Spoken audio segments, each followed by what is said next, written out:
Hello, beautiful people. This is Abraxas12 coming at you with some more Fractured Space. Today's episode is going to be more along the lines of thoughts on better development. The new October update came out, and a new game mode, Frontline, 2 new ships, the Xeric Overseer and the USR Displacer, a few crew updates, and a little bit more. So when joining a server for the new game mode Frontline, each player will be assigned a random ship selected from an entire range, regardless of whether or not they own it.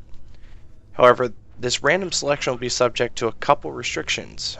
Number 1, the Paragon, or the carrier, will not be available, and both teams will consist of a single heavy, a light craft, and 3 medium-class ships.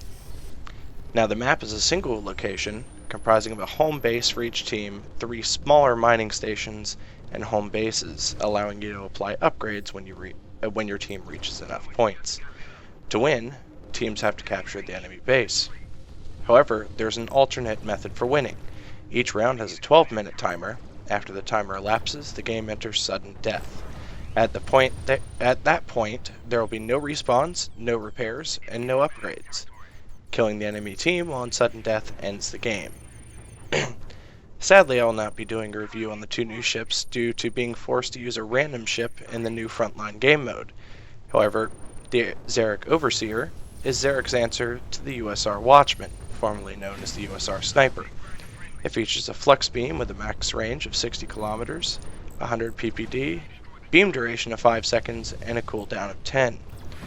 A slug thrower, meant for close range targets with a max range of 9,600 meters, a volley count of 2, a refire rate of 0.075 seconds, base damage of 22 PPD, and a 0.33 second cooldown.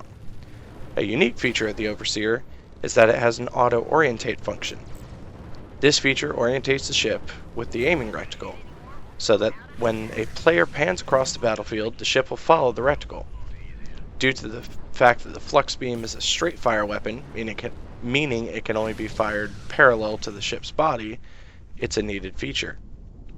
The Overseer has retro rockets, which basically is a static boost that hurls the ship backwards. This is useful if you find yourself up close and personal with something bigger than you. It also has a shielding buoy. The shielding buoy acts similar to the frigate's shield. However, instead of following the reticle, it is static. Once deployed, it does not move and is not tied to the ship. The USR Displacer is an attack craft that is designed for long-range suppression and to remove threats from behind cover. It has a linear cannon that has a max range of 18 kilometers, a volley count of 4, a refire rate of 0.2 seconds, base damage of 130 PPD, and a 2-second cooldown. The Displace ability is a push that hurls targets away using an AoE pulse. Its repulse ability is a harpoon-esque system in that it fires a tracking projectile that attaches to the target and delivers a pulse to push it from cover. All in all, I am very dissatisfied with the recent update. I understand developers want to test their new game mode to the fullest extent that they can. However, when they force you to play a certain game mode, or when they force you to use a random ship or a certain weapon, basically, when they limit or remove the player's choice, they are removing the fundamental element of what makes the game fun to play. Instead of just pushing something out there and forcing players to do this and do this only, or don't play, the developers should be asking the players, what do you think of this?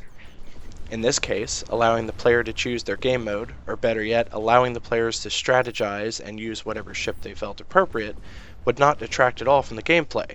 Restricting niche ships, or ships that might be too powerful for the frontline game mode, such as the Paragon, is okay, providing they do not limit the overall selection of ships. If our team wants everyone to run flagships, we should be able to do it. Speaking of game modes, as players, we shouldn't be forced to play a single game mode. Again, I get that developers want to test a new game mode. However, players will gladly do that for them without forcing them to do so. If they make it fun and entertaining, they will have the majority of players playing the new game mode, and be more than happy to do so. Alright folks, that's been it. Please leave a like if you enjoyed the video. Don't forget to subscribe if you want to see more, and I will catch you next time.